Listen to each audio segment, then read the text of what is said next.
year. So now that it's April, we are in our fourth seminar, and today we would like to say, first of all, thank you for joining us, and also thank you very much, Damar Juniato, for being our speaker today. He is our esteemed guest, and he will be giving a talk on the topic of artificial intelligence, especially in the 2024 election in Indonesia. And we would be focused mostly on the, as I've read from the abstract, the ideas of having a guideline of ethical implication. So, which is something really like sort of as a coincide or correspond with what we do, because HRLA, or the Human Rights Lawyers Association, we focus largely on of course human rights. We actually do promote and protect human rights. We also educate and publicize any content on human rights. We also do like workshops and training for any lawyers or any individuals who are aspire to become a lawyer, particularly in human rights. And for this collaboration with ABA, the American Bar Association, we focus largely, mostly on digital privacy. So defending digital privacy. So I think artificial intelligence is, of course, is one of the core discussion or issues for in this topic. And without further ado, I think we will pass on to Kun Amar. And by the way, we do record this seminar, and we will post later on our YouTube channel, which you can subscribe and watch later. So, Kun Amar, I'll pass on to you, and the session will run for about an hour and a half. So the first hour would be the presentation, the seminar, and then we'll question session in the last half an hour. If we don't get to half an hour, then we can sort of wrap it up. But that's the idea of this session today. So, all right, pass on to you. Can you turn on your mic? ขอบคุณครับ Mr. Moderator Jackie. Sawadee krap. Good afternoon from my fellow friends. I'm very happy to be here, and then I would like, first of all, would like to say thank you to SLA Human Rights Lawyer Association, who invited me. My point of view on technology in election and AI impact on voting.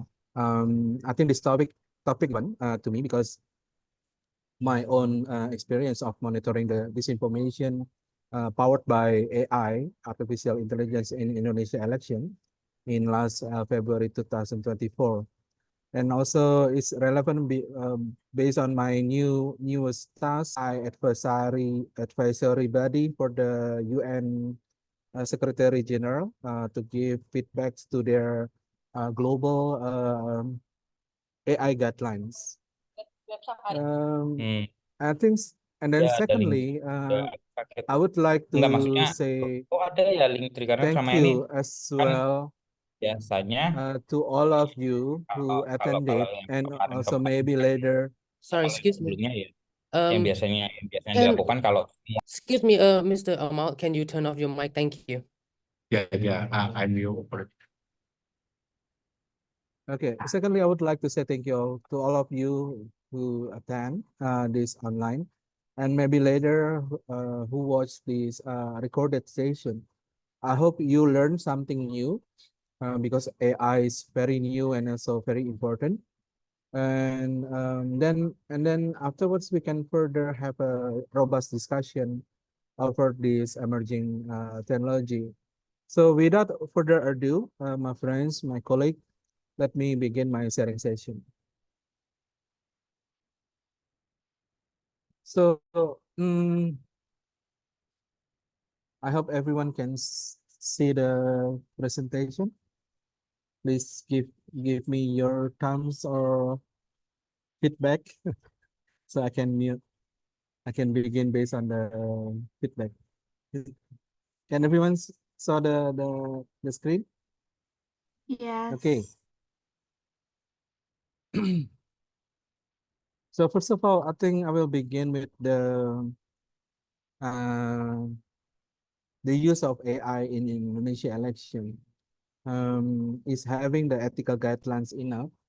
This title, I hope it will also relevant to any of you in the Southeast Asia region, because sometimes when we have a new regulation or a new policy, sometimes we copy to each other. So Indonesia last year, the end of last year, uh, have a new circular letter on AI ethics coming from the Ministry of Information and Communication and Informatics. So, and then the guidelines, something that not new to the world, but for the Indonesia, it's just like a small steps, of small step before Indonesia will have their first AI regulation, probably by the end of this year. So 1 year after the guidelines, they will pass on a new regulation called the AI law. So I will begin with something that hopefully can reflect your situation as well. So the summary of this session will focus on the situation that AI has evolved from science fiction realm into our everyday life, because we use AI every day without probably some of you not noticing, but we use AI to help us probably for searching some terms or some keywords that we want to see use of the Google search, or we use AI to take to select the best picture from our image or picture gallery in our phones.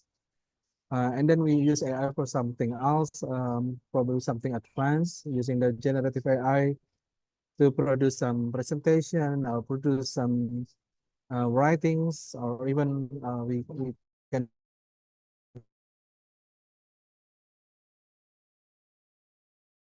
this kind of new emerging technology. So when we talk about AI at the moment, I think the growth of AI has been exponential, and it has become more difficult to avoid its usage, especially when we talk about the growing use of graphic processing units that's being deployed over the world. Like there is a war, or like a competition between NVIDIA and also Google and also Amazon over the who's going to be producing the GPU most in the rest of the world, or even there is a new geopolitics on which country that leads the AI world in the world. For instance, is that United States, or is it China, or is it India? So we know that it's very hard to avoid the AI, and very difficult to see the future without knowing what is AI, and then how to understand that this technology without having a proper information. Including, I think, the use of AI also affected to the election. So during election periods, we have election in our respective region, Southeast Asia countries. AI is also being employed in the political sphere. In the context of the session, I will not talk talk about the use of AI in the region, but I will focus only the use of AI in the Indonesia election 2024.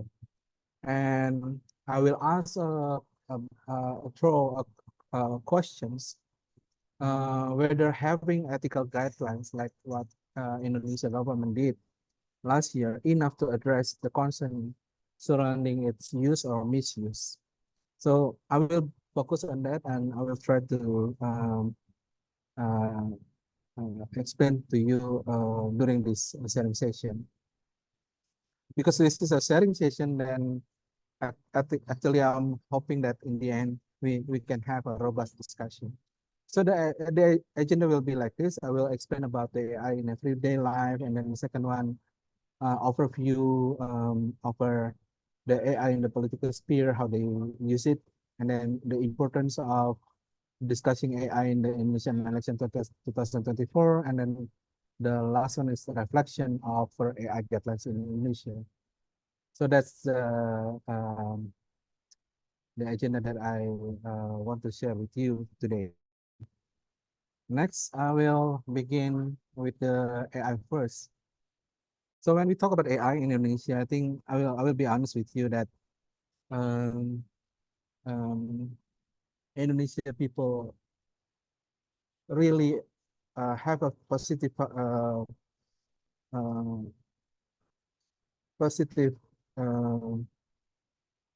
view over the AI. They didn't have any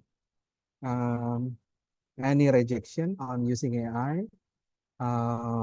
We can saw that through our social media or our internet landscape in Indonesia, where everybody start talking about AI, and then they accepting the idea of AI might be something that relevant to their life. But there's something that I noticed about AI in Indonesia is everybody using the AI as a gimmick as well. So whenever we are talking about some issues related to technology, then quickly the AI words become something that people talk about, but they don't really understand what is AI mean, because sometimes they misuse between the concept of digitalization, means that you move or you copy all the analog documents to the digital documents, and they may mix up between digitalization with digital transformation, and now with AI. So when they are talking about something really sophisticated in terms of technology, then we will say this is AI, without really seeing what is AI means. So that's the landscape in Indonesia in general. The second thing, when we talk about AI in everyday life, is actually no one like really know what is the current landscape. I just having a meeting yesterday with NVIDIA representation in Indonesia. So NVIDIA is one of the big tech in AI. Currently, they are competing with Google and also other company who's have AI as their flagship. So NVIDIA has a dream of making Indonesia one of the AI nation. So and they started by saying that Indonesia is very poor in terms of having GPU, the general processing unit.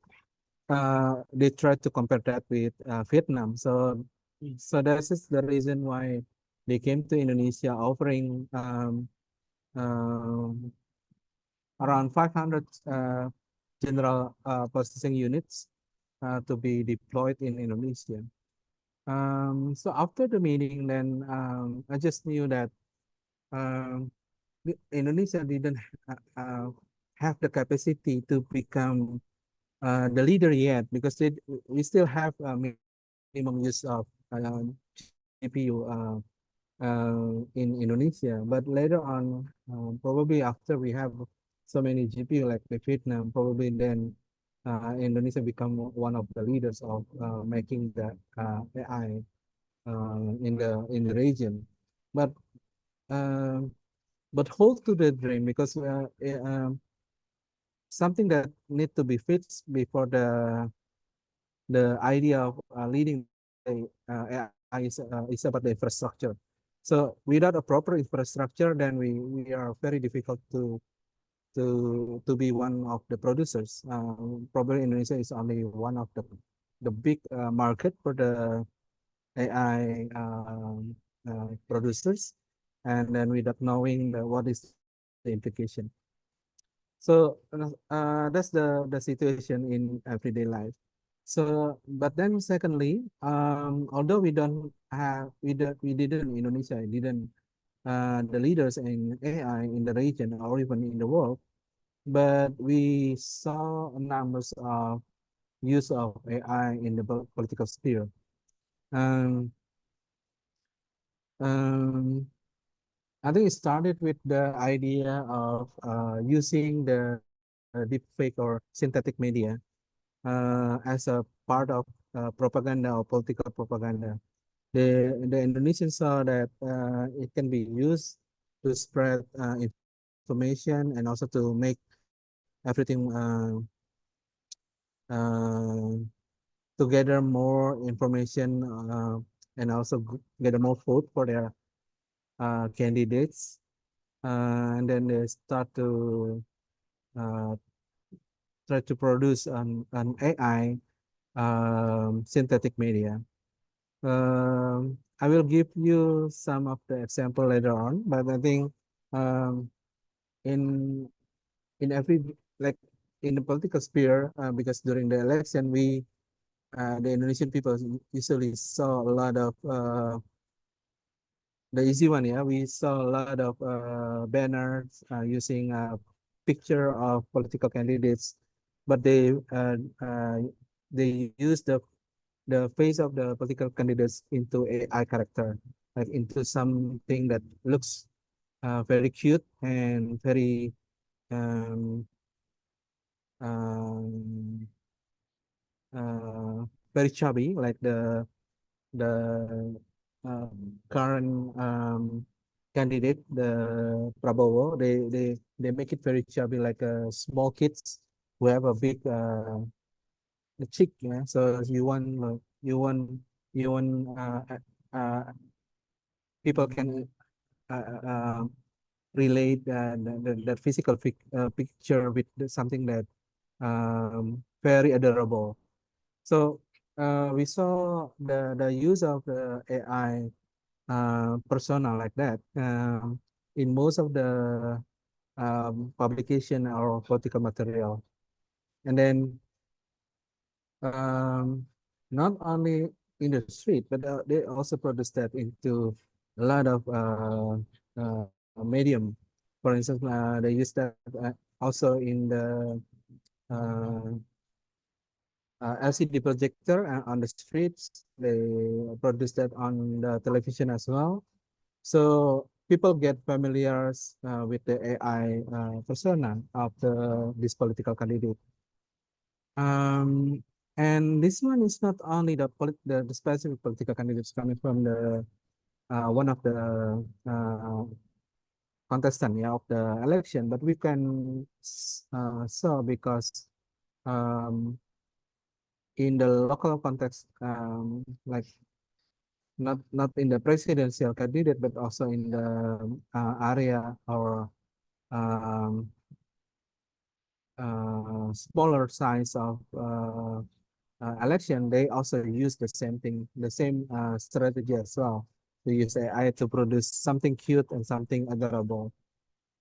Um, the main reason why they use this, probably you ask why Indonesian politician wants to change their face with something that AI produce, like a character of like a cartoon character. Because they are targeting the younger generation, which is according to the um, statistic, almost 60% of the electors who can attend to the posters are young generation. So they are less than 21 years old, and then mostly this is the generation who likes something that very cute and very funny to look. They didn't put any any information about what is their vision and mission if they are elected as the president or the first president, but they are only focusing on the figure to make it the younger generation wants to choosing or choose the candidates because of the physical figure coming from the material propaganda of the flyers. So that's the context overview of the AI in the political sphere. But I'm so lucky that I met a lot of experience as well. That although this is the general situation, but then there is also an indicators of some people um, from the university started to use AI for something that more positive than just producing a figure through the AI machine. And then the third agenda, we will discuss about the importance of discussing AI in the Indonesia election 2024. For this one, I will give you um, a landscape here over the how people who's involved in the elections start to use AI, and then what is the implication to the Indonesian society. So the last one, I will share my reflection of the AI ethic guidelines in Indonesia, just to show to everyone who's attending this online session, this session, that we have to look deeper. What is the reason why the government or someone wants to have AI guidelines in their country? So those are four agendas that I want to share with everyone.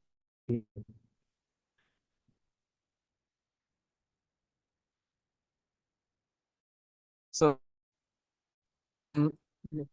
because in one end, I will continue with the next one, the use case of AI in Indonesia political context. Previously, I already explained to you that the use case of AI in an Indonesia political context is not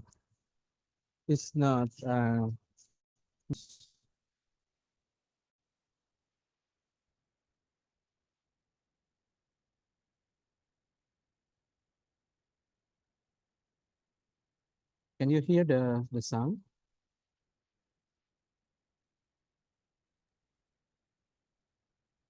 Can you hear the sound? No. Actually, Oh, okay. Okay, one moment. One moment, please. Okay, this one. How about this one?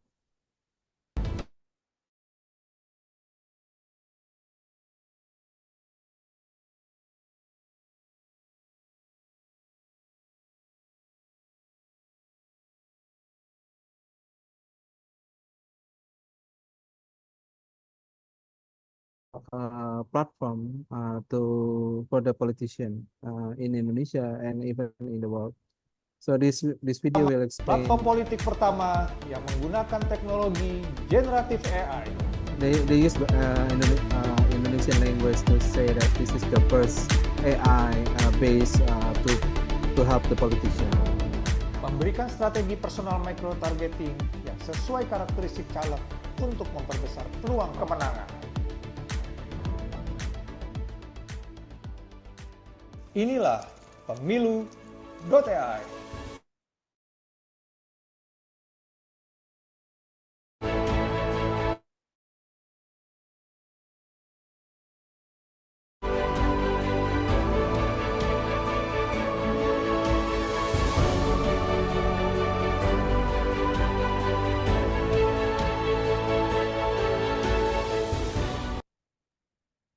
So, Pemilu.ai, in their video demo here, saying that they will give help to the politician to getting know what are their constituent, what is the demographic status of their voters, baseline voters, and how to reach out to them. Even they provide uh, tools from AI to produce some propaganda text. For instance, after you input, the politician input their personal data, and then what is their vision and mission, and then afterwards, if they need to produce social media content, then they can use this Pemilu.ai to produce the text for them. So this is similar with the ChatGPT, but focus on the political content. So that's the first use of AI in the Indonesian political context. The second one is bijak memilih, or wise to choose. This is an educational content platform for the first-time voters. So once again, because more than 50% of Indonesian voters coming from the youngsters who will be the first-time voters coming to the place to select the politician. So and there is an initiative to make this bijak memilih.id.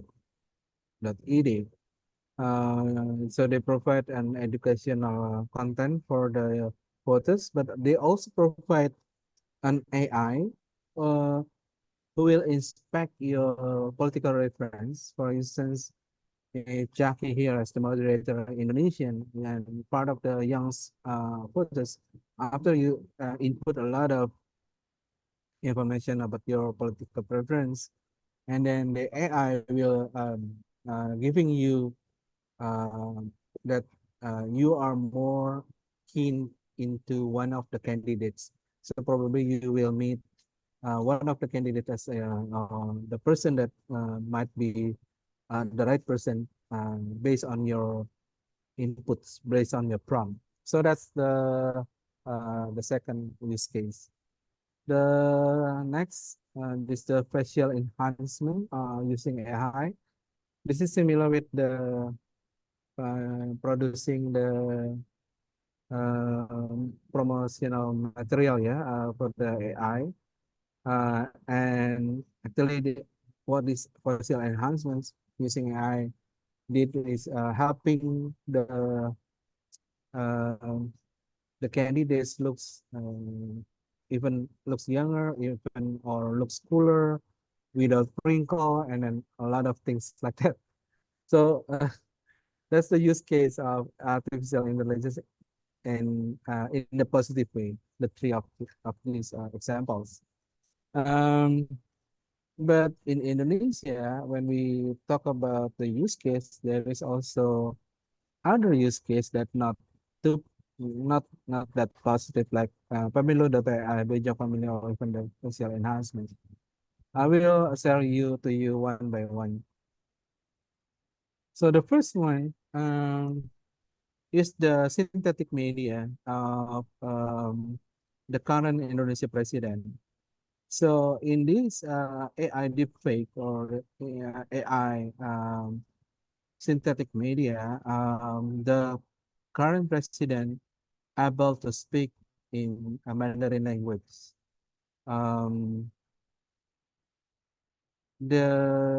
As we know, probably not many of you know that Indonesia president actually didn't speak any Mandarin language. or even other languages than the English language.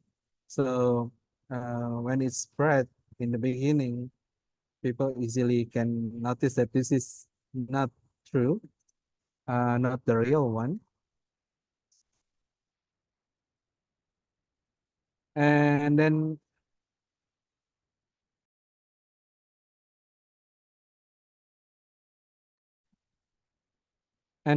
I will give you the video so you can see it by yourself.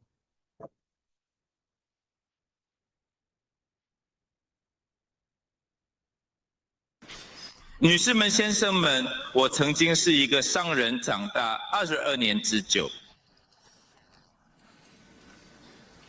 我不惜填表，觉得麻烦浪费时间。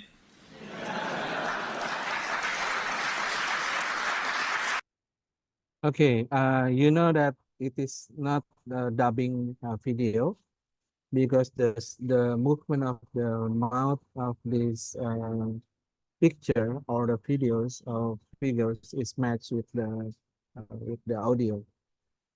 So this is something that produced by AI.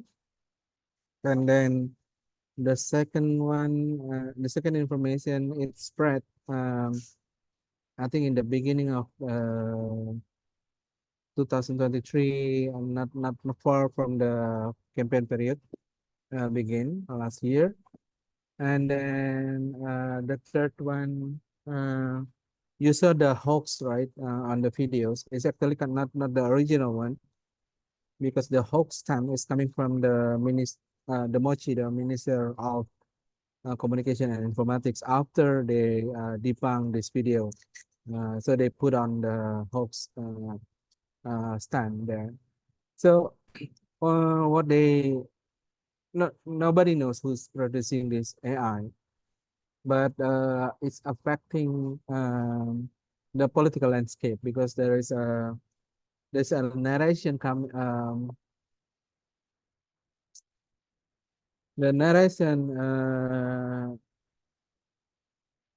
embedded with this video saying that we are so lucky that our president able to speak Mandarin, and then he's representing a person that very bright and very smart. So that's the first use case of AI that I put it as a negative AI use case rather than the previous one. So you also saw the hoax time, right? And then I will give a highlight on that, because the government immediately released the stamp and also released a press conference toward the press community, saying that this is a disinformation, and then they need to ban this video on any platforms. What I mean about any platform means that all platform that spreading this video and targeted to Indonesian people. Something probably you might say positive, but something that you might say why like that? Because it is not, if you use the human rights standard, for instance, there is no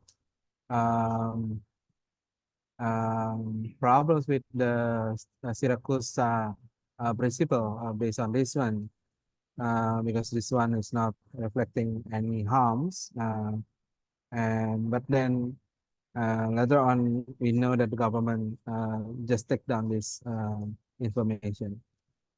The next example is also the synthetic media, but not using a person that live with us today. The second one use a person. 女士们、先生们，我曾经是一个商人，长。The second one use a person, our late dictator, long time ago, like probably during my younghood as a young protester, a young activist. His name is Suharto. He lived in the New Order era. So this second synthetic media is produced by Erwin Aksa, one of the key leaders in Golkar Party, one of the big party in Indonesia. And then what he did is using AI to produce a synthetic media picturing Indonesia dictator Suharto, and he will say something like, "Please vote for the Golkar Party if you love Indonesia." So I will play this video for you. I'm so sorry, this one is all in Bahasa Indonesia, but later on I can translate a bit about the content.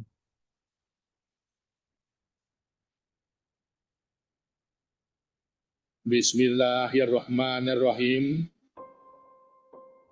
Pada 14 Februari 2024, kita akan berkumpul untuk menentukan nasib bangsa kita. Kita akan memilih wakil rakyat yang memiliki kemampuan untuk mendengar dan mewujudkan aspirasi masyarakat. Saya Presiden Soeharto, Presiden Indonesia yang kedua, mengajak Anda untuk memilih wakil rakyat dari Golkar yang bisa melanjutkan mimpi saya tentang kemajuan Indonesia. Okay, so this synthetic media picturing Suharto explaining that in the near future, like in the near months, Indonesia will have a general election, and then he asked everyone to choose Golkar Party because Golkar Party is the one who will fulfill his dreams of Indonesia that success in and also become the leaders in the Southeast Asia. So but the funny thing about this video, although it's spread through social media and spreading information that categorized as disinformation because this is not real, but the government didn't have any guts or any action to put a stamp or take down or anything that that they can did before, like with the Jokowi deepfake videos. And in that sense, I'm questioning why there is a difference action coming from the government over the same materials, synthetic media using the AI, and showing something that's not true based on the situation. But one of them is being hung by the government, and then asking every platform to take down all those materials, and then they even try to put the person who's making that to jail. While this one, the person who created is very blunt, very clear. Is Erwin Aksa, one of the leaders of Golkar Party, but there is no action coming from the government. They are not put any stamp. We don't have produce press release. They don't even question Erwin Aksa. So that's the second one. I think there's a lot of more example of AI being used during the Indonesian election. I gather more than 6 examples, but those are the highlight that I can really like to share with you today. And I think based on this explanation, then you know that one, we know that the realistic appearance of AI characters is something that not difficult to achieve now, right? When you saw the lips of the Jokowi when speech using a Mandarin, we hardly have any doubt that that's Jokowi. But then after we have another information that he is not able to speak any Mandarin, then we question is it true or not. So it is giving also an explanation to everyone here that the latest capability of generative AI is so good. Like the picture is clear. There is no noise. There is no like a mistake. Like for instance, if usually we found more than 5 fingers in AI synthetic media, or even like the eye is uh, not synchronized gitu ya. Sorry, the eye's position is synchronized, means that it's an AI. But now the quality of the video, the capability that AI can produce is so sophisticated, and we are very difficult. We are It's so difficult for everyone to distinguish between the genuine and also the counterfeit, what is real and what is fake. And if we are using our own eyes, or even if you are using a specific tools, specific software to detect the AI and the synthetic media, probably it will take some time to conclude whether this one is true or not. I have another tools inspection, but later on I can share it to you. That even if we have an AI detector at the moment, it doesn't mean that the quality of the detecting is as good as the AI capability to produce something real. And then the last part, I think when we talk about Gen AI and then the challenge is that there is no documentation, there is no governance, there is no management of the AI technology. When we sit here, probably the creator or even the tech person is already have a new um, latest innovative technology to produce a lot of things. For instance, ChatGPT now, OpenAI now produce Sora.ai. You just type any words using the text, and then they will create the videos for you. Not only just the text or even the picture, but now they can produce videos for you based on your text.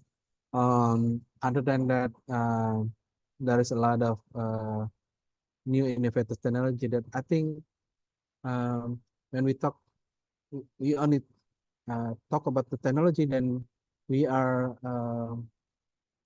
not throughoutly inspecting the AI situation holistically. For instance, probably not many of you know that AI character now being used as a model, as a photo, no, as a celebgram, or even as an model. Sorry, that's true. As a fashion model, that they can be hired by brands, and then they will show that they are using the product, but actually the model who's displayed through the magazine or even through their on social media is actually a person, like a fake person. And many things are happening at the moment, and then we hardly saw any documentation or a good governance at the moment, although we have a lot of discussion. So that's the challenges. And when we talk about the attempt from the government and attempt from lawmakers towards this AI, they already started with producing ethical guidelines. So ethical guidelines, I think something that's not new. Actually, I already hear about this in 2020, 1 year after the Internet Governance Forum in Berlin. And basically, the ethical guidelines try to inject some safe trails for the AI innovation technology to follow the trail to make sure there is no harm, there is no risk that risk of use of AI into humanity. And at the moment, if not, I'm not mistaken, since 2020 until now, we have in the world we have more than 400 ethical guidelines. And last year, Indonesia had their own ethical guidelines. And then this ethical guidelines is published through the circular letter of Ministerial Minister of Communication and Informatics number 9 year 2023. So what is this AI ethic guidelines? These AI ethic guidelines is consists of 6 value that need to be followed by AI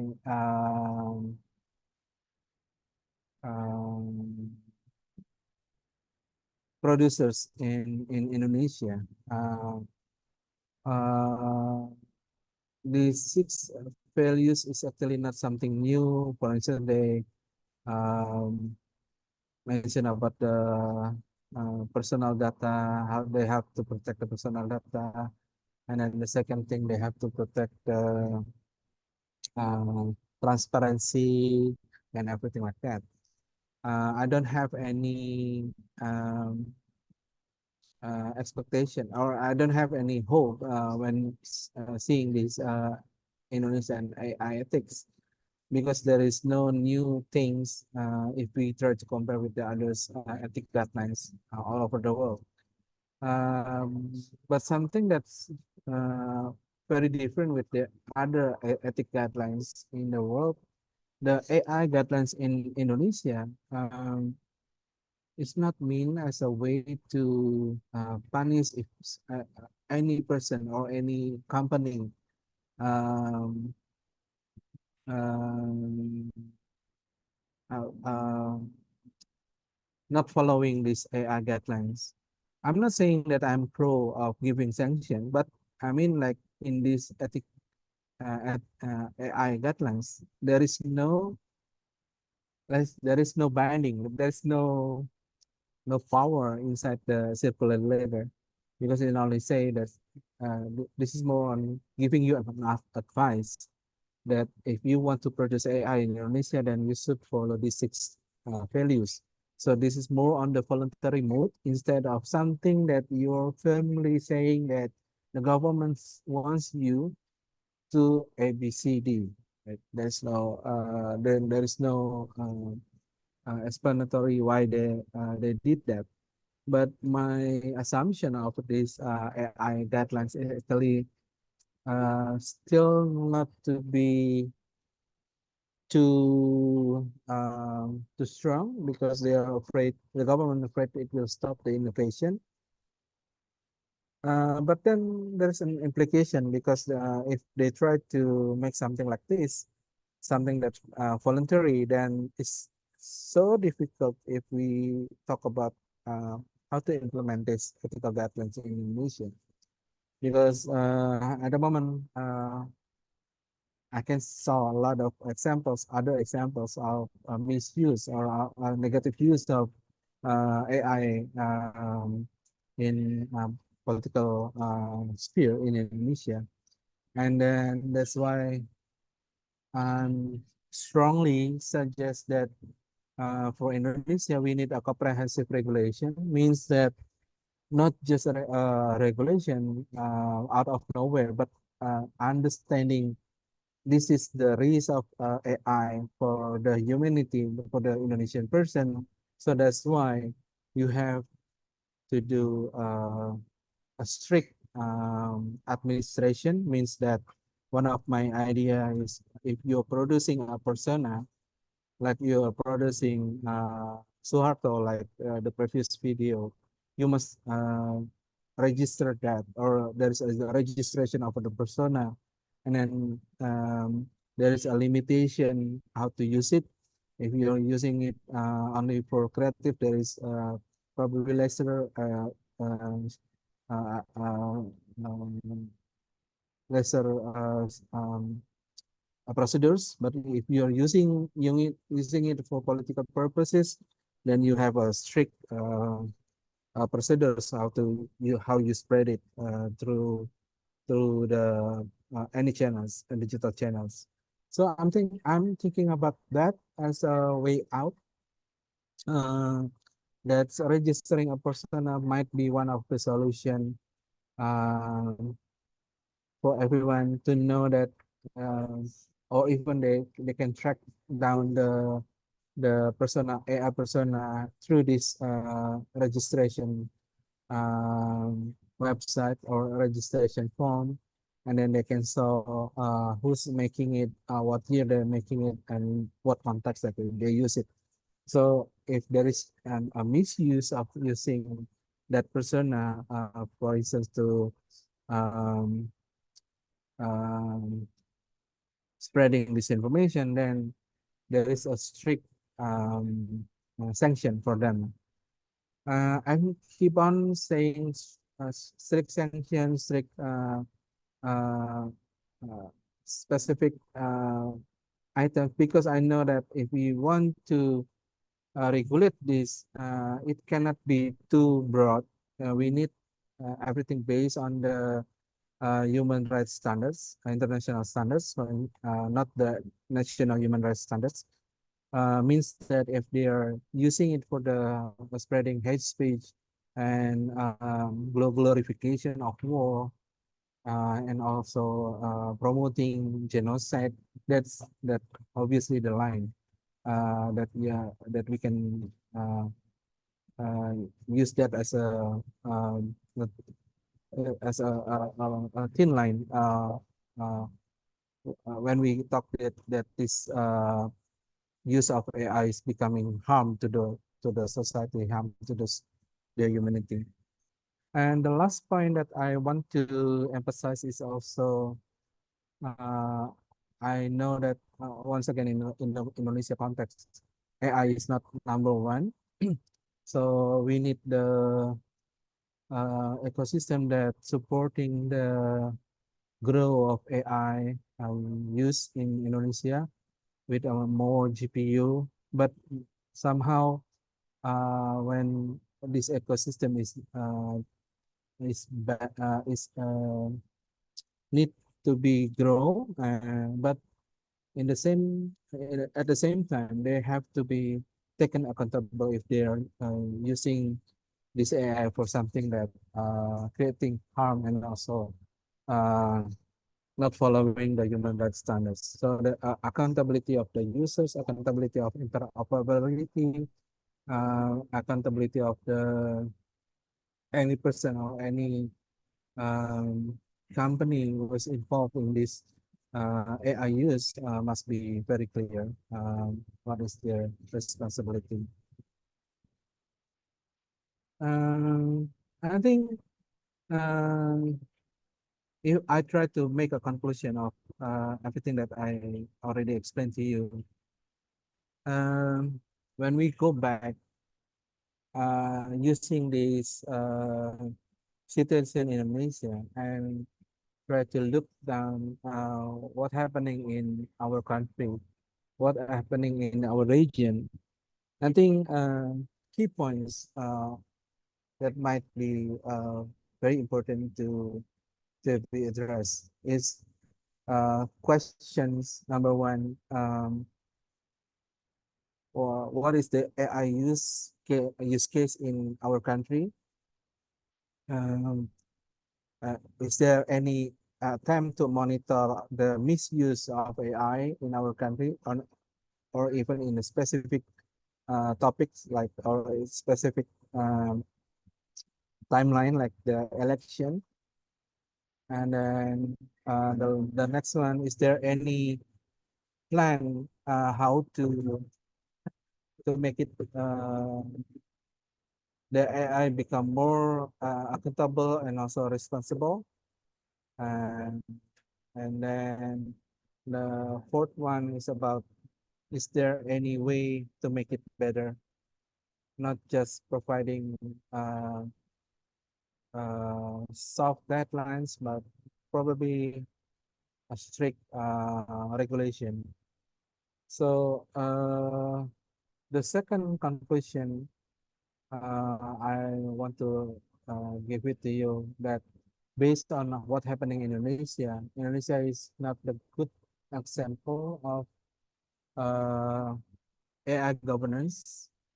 So I mean, we have to think about how to make AI governance even better. We have a model of AI governance that might be good use, not only in your respected country, but also in the region, for instance. And the last one, because I know this reflection, this satisfaction is only based on one country. And so the importance of having discussion and also reflection from different countries or different region might be something that needed fast to follow up with the situation, the global situation where there is a global action try to governance the AI. I think I will stop there. And I hope my presentation, my sharing session here will be giving new insights and also spark any discussion, not only in Thailand context, but also in the region context. Thank you so much, Kapun Kap. Thank you. Thank you so much. That was a really nice presentation. Sort of give us like a glimpse or at least some insight about the political landscape in Indonesia. I think Thailand, alike, we also are going through a lot of politically as well. We are known, we do have a basic idea that the political stability isn't exactly consistent in this region. Now, so we will actually, I will allow our participant to to ask question if you guys have any. Otherwise, perhaps the staff or or even I may have some questions on this. Sure. Yeah. So I think yeah, we open questions and let's discuss, because I myself put myself as not an expert, but sometimes some a person who probably monitor this very closely. All right. Do we have anyone? Do we have any? Anyone have any question right now? So far, the floor is open for question.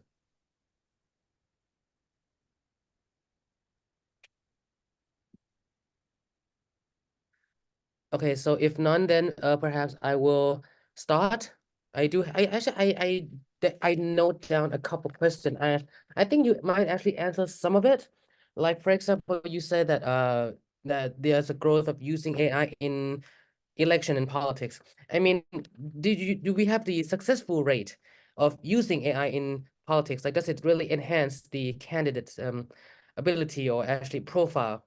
And if it's in the successful rate, how do we measure that? And does it sort of enhance them, or does it sort of create a hindrance in that sense? So thank you. This is a good question because this is actually my specific research, the next research that I would like to do in Indonesia. Since we have Pemilu.ai, the general election AI, and it is being said as the first AI consultant, yeah, AI political consultant. I want to know how many people being use the Pemilu.ai and how many success get a chair or probably in the legislative and also won the election. I am still doing that apparently. I'm so sorry I cannot show you any progress at the moment because we are still using, we are still in the research of doing that. But Okay. but I can share it to you. One of the interview with the founders, I asked Of him because Pemilu? Founder of Pemilu. yeah, founders of Pemilu.ai, why he did that, why he developed this platform. And then the reason why he wants to develop this platform, because in Indonesia, we have a problem of the politician that has no education, a proper education, how to spreading their vision and mission. They are and they're stuck into only one strategy to get voters is to giving money, direct money, spreading money a day before the election. So he wants the young politician or the politician who use the platform to know that there's actually a way for them to get out from that old strategy, spreading money, the money politics, and then start using a campaign, a good campaign, campaigning themselves, campaigning their vision and campaigning their values. So then the voters will understand that the reason why they choose this person, they vote this person is because they heard that this person has some specific um, uh, action that he will take after he won the position. So I'm waiting. I'm just like you because I'm so happy when listening to this explanation, and I'm waiting to learn what is the result, yeah, of someone using this platform. And I heard from him uh, the number of politicians who use this platform, nearly 500. So I want to know this 500 person who's being successful, and if they are not successful, probably what is the reason? Are they are not believing on the strategy, or they go back with the money politics instead? So that's something that I want to know as well, because if this is become the because if this is become the use case or the good use case, probably then um, we can leverage this into something that might be useful also for different countries or different region. For instance, if you want to challenge the money politics and your politician not having enough education how to spread their vision and mission, probably this kind of platform, political platform can happen to do it. Okay. Second one, also looking for the positive impact of Bijak Memilih also. Because Bijak Memilih is targeting to different stakeholders. They not targeting to the politician who runs for the election, but they targeting into the youngsters, yeah, the young generation. Because if we are following the last election and Prabowo, the son of law of the dictators, the late dictator Suharto won the election. And they said that the youngsters tend to choose Prabowo as their candidate. So I want to know why Bijak Memilih fail to educate the youngsters, why they're not able to change the mindset of the youngsters to choose someone that free or clear from the human rights violation in the background. So that's the other question that I have, which is very different with the permeated AI. Bijak memilih ID. I will ask more on the question why they failed. So that's the the homework that I need to do, and then probably later I can send it to you as well. Oh, Thank you. that's sure. Yeah, sounds good. Like, yeah, because I understand that the young demography is sort of like it is but a big target for many politicians nowadays, and sort of and with the help with the rise of technology, I think things sort of can get muddled quite a bit between what's true and what's not, and of course in terms of information and in terms of filtering that information as well. So I Yes, want exactly. so and this is my second question. Is a very short question. Like, so if that's the case, is there like a threshold, like sort of like a limit to how much you can use? Because if you use actually too much AI to enhance the capabilities, it is sort of is widen the gap or discrepancy between what the ability of the leaders and what you see online. And this thing can really fall under scrutiny of the young people who are very tech savvy as well. Yeah, that's also a good questions. Although it's short, but actually the answer is long. Oh, sorry. Well, I mean, No, I no mean, worries. Like, if you can summarize it, that'd be great. yeah, I think, but I can give you a short answer. So I'll try my best to answer that on the my perspective on what's happening in Indonesia. So when we talk about the limits, right? The limits of AI, how much AI that we can accept, or what is the limit of use of AI? Is there any restriction on how to use AI or not? And that's the question that I need to answer as well. I try to find what is the thin line, or what is the top level limit that I want to tell to everyone, because if we try to follow the human rights standards, then we know those standards, right? Though that you cannot use that to spread the I think it's more, yeah, more on the guidelines on the human rights instead of the technological. we also But take PDPA issue as well. If you actually use someone face for whatever purpose, like if it's for degrading purpose, and yeah, sorry. yeah, of course. It's something that also the limits, right? Like how you use the personal data, how do you use personal data as well, and then how you use the big data, because when we talk about AI, obviously they will use a lot of big data as well. Um, so those limits, I think that's something that we need to do and inspect in a bigger holistic way, instead of just seeing through a human rights perspective, or seeing through the privacy perspective, or seeing through the FOA perspective. We need to have a bigger lens to sit, or probably we need more discussion over that. And since you're mentioning about that, I think this is something that we have to do in the region as well. I'm glad that you already have this kind of discussion in your country. Probably next to be follow with more and more discussion over AI, and then try to find what is our proposal as the civil society, right? And then something that we can propose to the government, for instance. But if government is too risky for you, probably you can propose that to the private sectors who develop the AI technology. That's something that we can have a contribution on shaping the AI governance in the future. Yes, absolutely.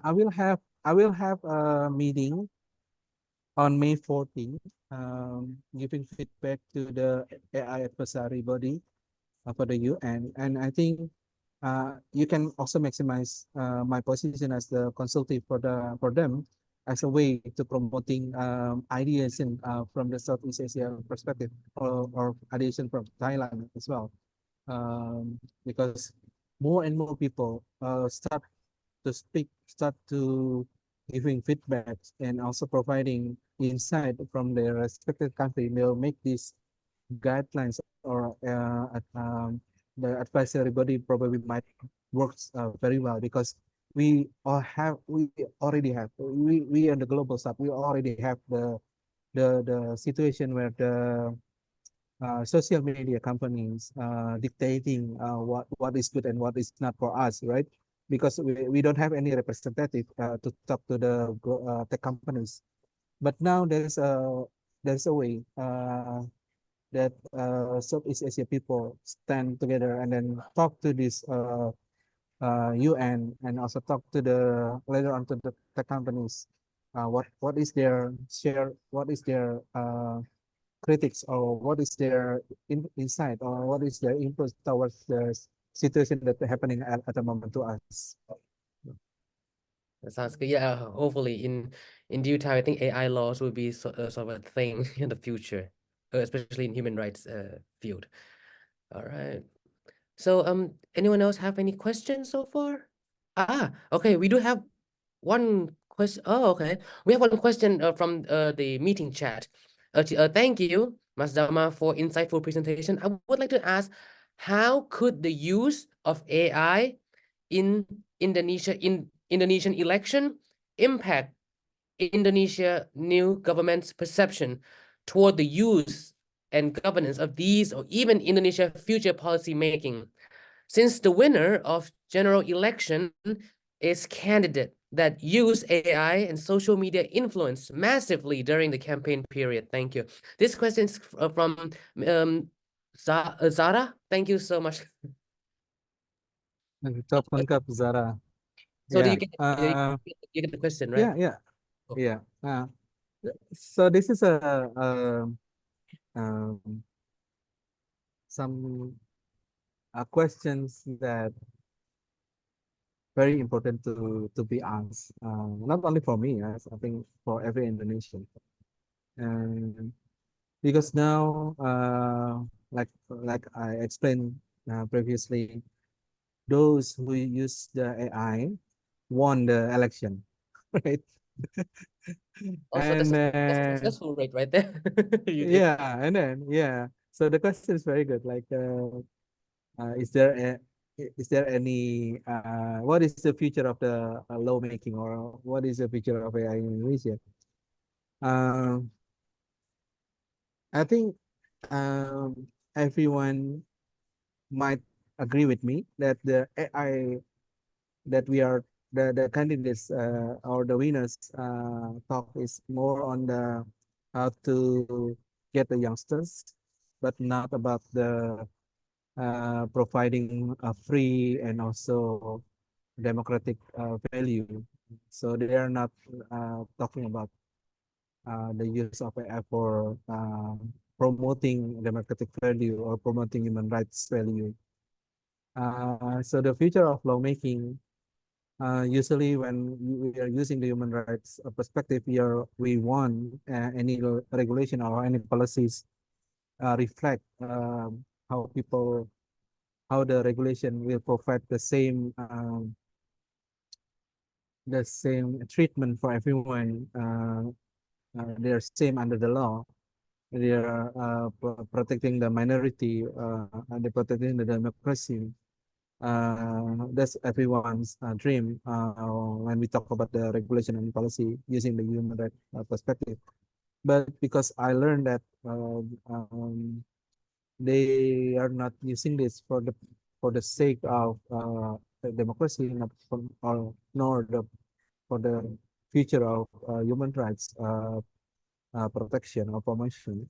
Then probably the future of the lawmaking just only providing the infrastructure, or pushing the infrastructure to grow, pushing the digital economic to grow, but not the FOA, and also not the FO freedom of privacy, protection of the privacy. probably they not really care or not representing those kind of value. But that's only one way of picturing my prediction of the future of lawmaking in Indonesia. Because other than that, I saw also the future lawmaking process in Prabowo era as the winner of the election, and this election will continue or even pushing the lawmaking process become close in the closed door. We already saw that during the current Indonesian president. A lot of lawmaking processes in the closed door. Probably later on, is not inviting any civil society at all, not inviting any academics to give opinion, also inside, and that's bad for the lawmaking because the law is not representing the public. The law is only representing those who's in power. So that's my two projection and also my attempt to answer your question, Zara. I hope you agree, but if you're not agree, let's discuss, and then it's going to be like a long discussion, I think.